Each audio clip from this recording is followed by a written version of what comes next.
What's going on YouTube? It's your boy ClickK74 with another video, and this is going to be like a part 2 versus the Dallas Mavericks. So, first of all, before I just kind of take a dive into the game, can we just, just look at the Christmas game? Look at the Christmas games. The NBA, for some reason, had the audacity to think, oh, the Utah Jazz versus the Dallas Mavericks is going to be more exciting than the Clippers versus the Dallas Mavericks. That is just blatant. It makes no sense. Like, I'm not saying this just because I'm a Clippers fan, but that's just being realistic. Like, who would be more stoked to watch the Jazz versus the Mavs over the Clippers versus the Mavs? Because the Clippers and the Mavs had a big rivalry, and the Jazz versus the Mavs, it's just a regular game. Like, but oh well, that's just me complaining a bit. Like hopefully someone could find a way to start a petition to, switch it to Clippers versus Mavs, but anyways, I'm pretty off topic. So, where can we begin? Paul George, that man is just unreal. Yes, he kind of had he had a rough moment. He had some rough moments in the first, you know, from a few areas of the games. I mean, he was kind of missing some shots, and then later on in the second half, that's when he clutched up. He literally made that one beautiful tough shot against Dorian Finney-Smith to tie the game. Shout out to Paul George. Like, even when Paul George was not making any shots, he was literally like doing like a lot of other stuff. He's taking charges, playing great defense, playmaking, being a great leader, being vocal. Like, he's just the guy you would want on your team. So, Paul George for MVP. Please be sure to say that in the comment section. MVPG in action. And now, let's go to Paul George's best friend, Reggie Jackson. Boy, me and Reggie kind of had a little rocky relationship in the beginning in a way. Like, just 6 months ago, when I first, when Tyloo, didn't really play Terrence Mann, I thought, the reason why the Clippers are kind of losing in the first two games is just because Reggie Jackson was iffy on defense. But Reggie Jackson literally saved us in Game 3 when Tyler decides to start Reggie Jackson. And boy, that was one of my biggest L take in Clip Case 74's whatever.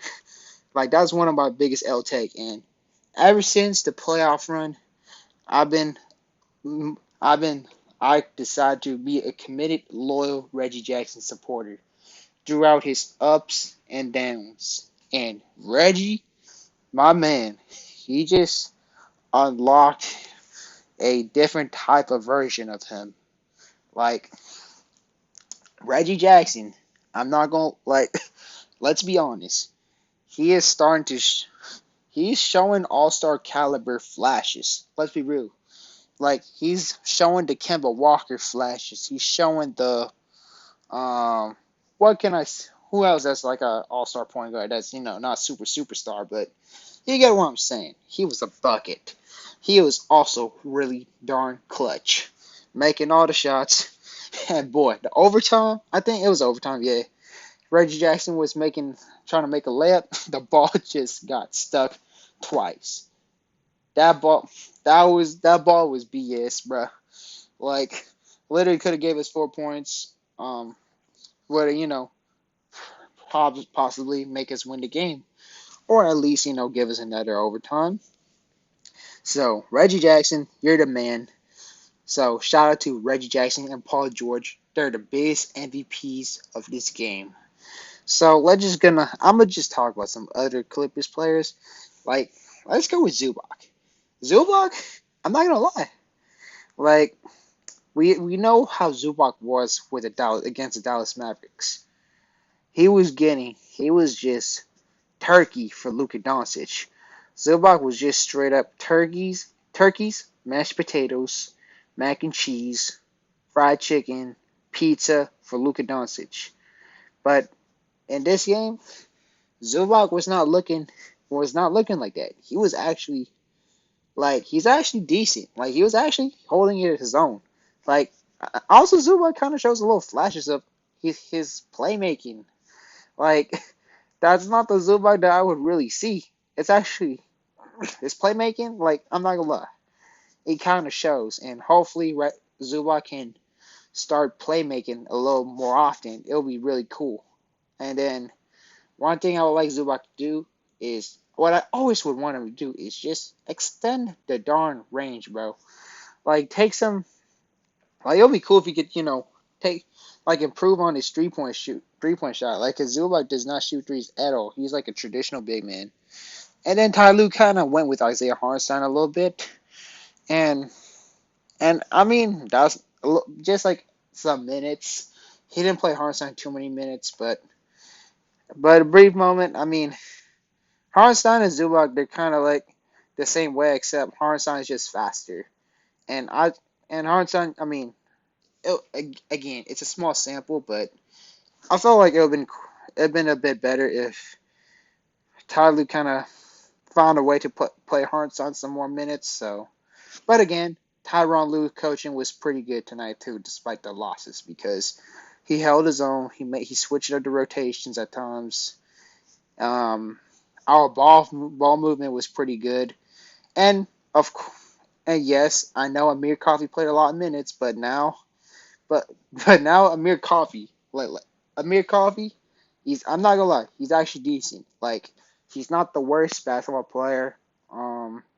He kind of does those little things right now. Like Amir Coffey is looking like he's honestly kind of looking like Amir Coffey from last year.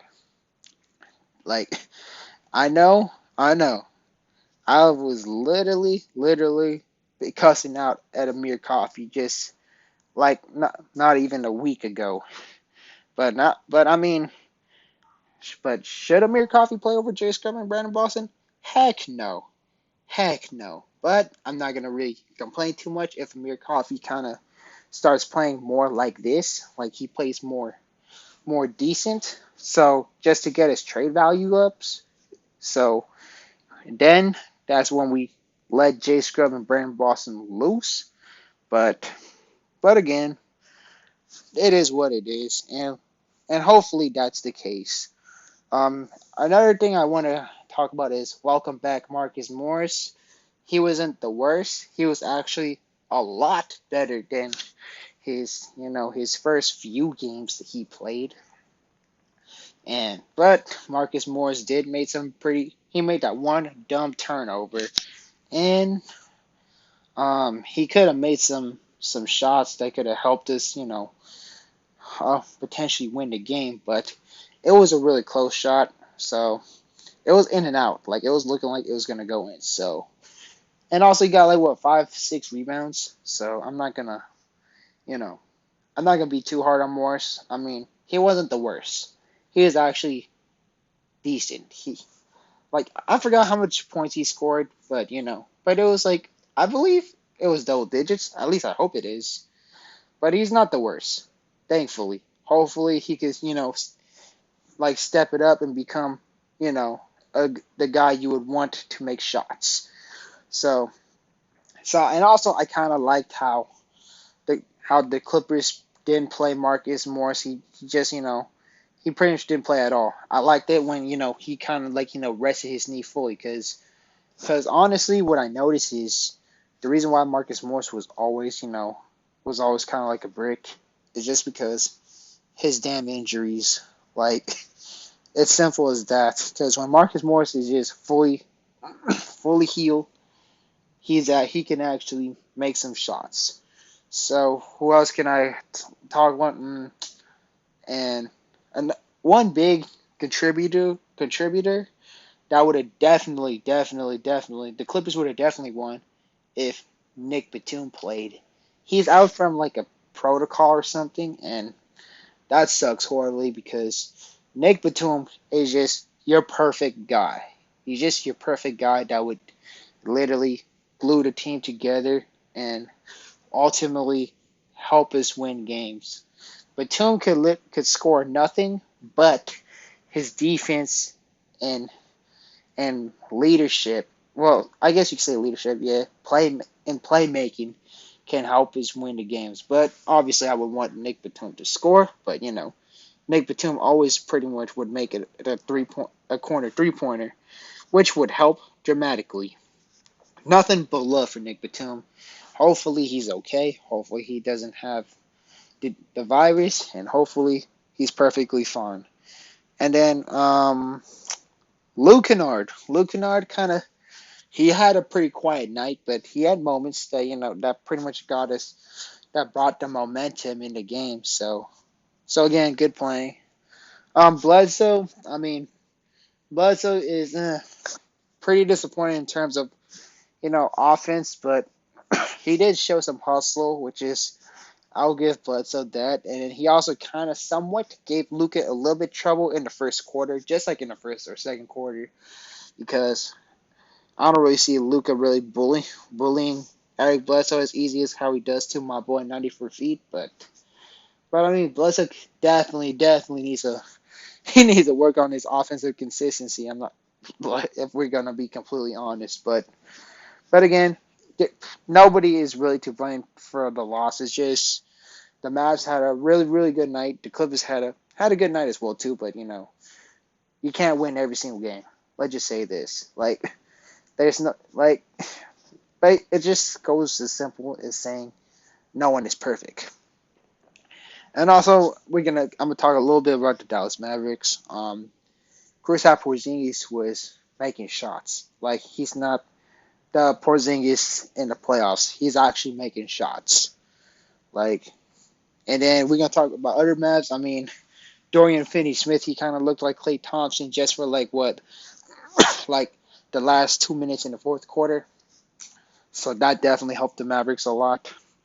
So, so pretty much that's what I just had to say overall in this video. Um, I mean, it's a really good loss. Like, and plus, it's just pretty much nothing you can. Everybody played their hearts. Everybody did their thing. There's just nothing really much the Clippers could have done. I mean, if I just like like criticize a bit, like what the Clippers could have done to win the game, is may stay on their man because a lot of the players would get open often. So, but other than that, it's pretty much not really any issues. So, be sure to leave a like, comment, or dislike if you disagree, and be sure to subscribe and if you can. And as y'all know, go Clippers.